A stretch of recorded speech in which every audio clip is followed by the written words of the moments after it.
Any questions from the audience so far? Yes? I have to repeat it because we don't have a extra microphone. I think I'll be a little provocative. I think I fail to see the strong correlation between the water level rise, between climate change and the activities which you are dealing with now.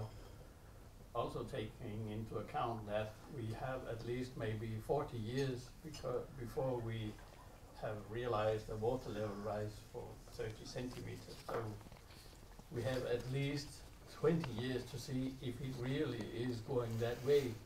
And then we can make the measures, making a dike 1 meter higher or whatever we need. But we are absolutely not in a hurry. So you're questioning if there's an evidence that there's a relation between... Yeah, that's what I mean, because I agree that we have a huge and very much varied need for all coastal protection works. Okay. Everything which has been said here could be argued without having this rise. Okay. Then I try one more. Is your major concern is that we don't have to act right now, but we have 20 years to find a solution? Is that? What do you say to that?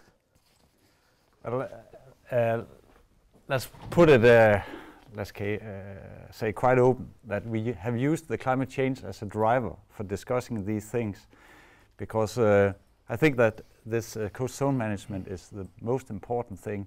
Let me give an example. There's a city that is low-lying in a Danish fjord. It was flooded in 2006, and the year after, the municipality allowed some investor to build an electronical warehouse down at the flooded area. And you know, electronics and water doesn't go good hand in hand.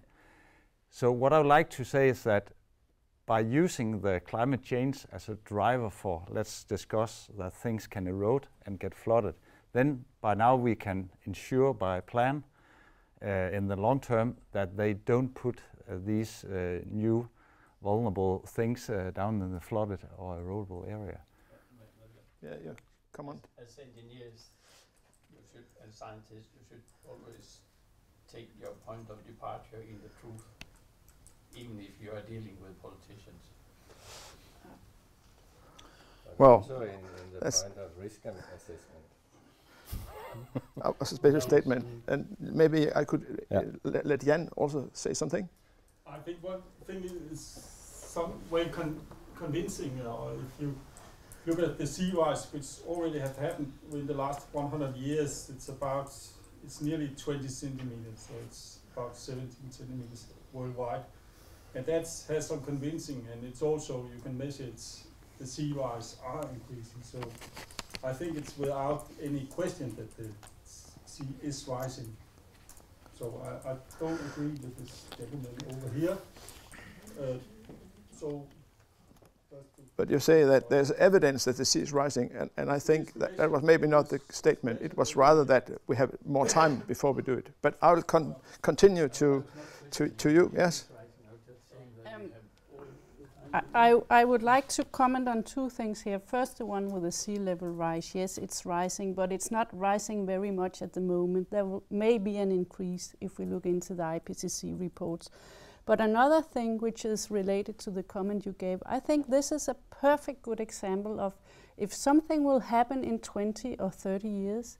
Now, that is the time we need to tell people you cannot keep on building in this area.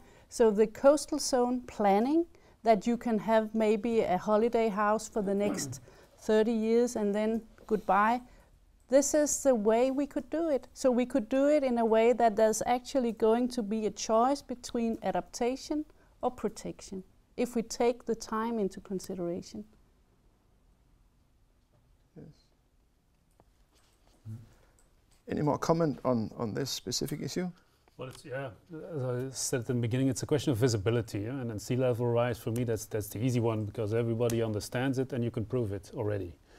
But when we talk about other kind of impacts, then it becomes much more fuzzy. Yeah? For instance, in storms, we don't know what's going to happen with storms, precipitations, drought, etc.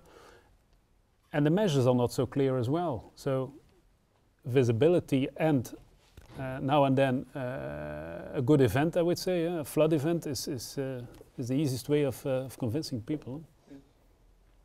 I will let Julian in. Yeah, just a comment on sea level rise. I think